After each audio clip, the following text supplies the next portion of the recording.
Well, here's my summary and thoughts on Sunderland's season so far in Division 1, our third, unfortunately. I mean, we started with a disappointing 1-1 draw against Bristol Rovers. I mean, giving away a needless penalty, courtesy of Lee Burgess' wrestle in the box. And then we scraped a 1-1 draw despite all the possession we had in that game. And then we went on a run of 5 games where we didn't concede a goal.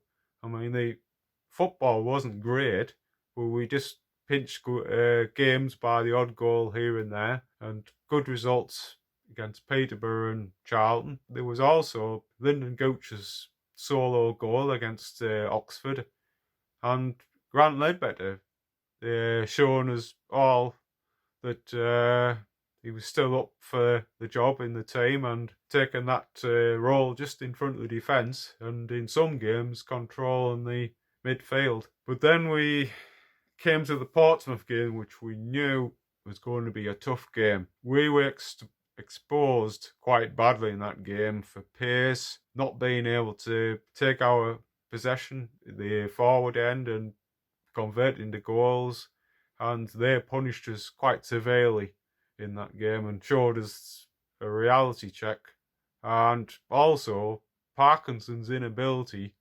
to have a plan B surfaced again, and playing players out of position, especially Luke O'Nien in the back instead of being at right back or in his natural, which should be forward midfield. So Rochdale was a game where we thought we've got to bounce back in that game. After the Portsmouth performance, we started well in that game. I mean, it was a great 1-2 between Hume and Charlie Wyke, and Charlie Wyke put the ball away, and thought we were in the ascendancy in that game. But unfortunately, we conceded straight away poorly. We went ahead again and then conceded again, and it seemed that defence, which had been tight for so long, was starting to leak a lot. And at the other end, obviously, we were unable to convert our chances. And Parkinson in that game frustrated me greatly by not changing the team, especially in the second half. His late subs and didn't make any difference whatsoever. And again, we should have won, really. So, I mean, we moved on after that. We did have a clean sheet against Gillingham.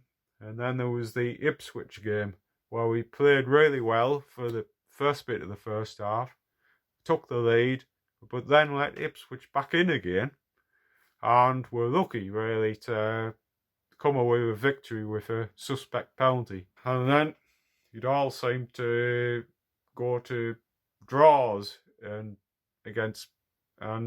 give away games which we should have won. Again, lack of action on the bench. The MK Dons was the final straw for Parkinson, for many fans. Starting well with a max power goal, then giving away a silly free kick just outside the box, and then a penalty, and then we were unable to break them down. It was surprising, really, that they did sack him, because a lot of people thought he was still going to last a lot longer in the season. But we were all grateful in the end that he went, because we needed a different style of football and more effort from the players. Someone who could bring the more effort and hard work in the team. They appointed Lee Johnson, which I thought wasn't a bad appointment, with Spakeman as the sporting director. The Wigan game, I mean, was obviously a bit too soon for him, but you could see what he was trying to do in that game, even though for many it was a low point to lose against the bottom side. I mean, previously, after getting a 1-1 draw against the second worst side in the league. So I was a bit apprehensive about the Lincoln game. I thought after they beat Shrewsbury 4-1 during the week in a cup game, I thought this is going to be a really tough game. But we came out for that game First half, he selected McGeady, who had been in the wilderness for so long and shouldn't have been really, because he showed that even at his age, he has the capability of being good on the ball, and also the introduction of Jack Diamond to have more game time. And I mean, the first half, Diamond in that game was superb. I mean, he finished it off with a great finish. I mean, Johnson was totally different with the attack and everything. And I mean, making the substitutes when required in that game, and we deserved our 4-0 victory. I mean, great finish by Charlie Wyke at the end after being put through by Chris Maguire, and Flanagan was also involved in that.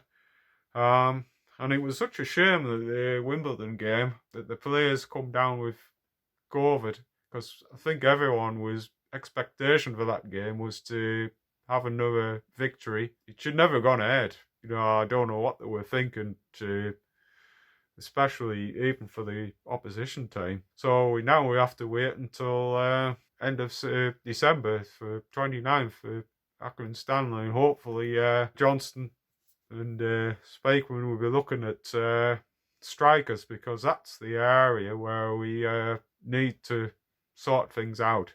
I mean, there's only Charlie Wyke who looks capable of scoring.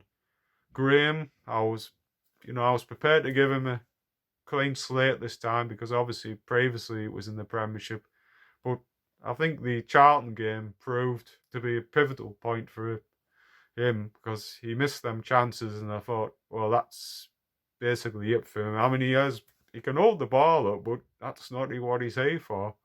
And Greg again, he touches here and there, he chases things and passes to other people, but he never looks like scoring, and that's another dilemma, and whether to keep him or not, because I mean, he's here to score goals, and he hasn't done that over the 2 years he's been at the club.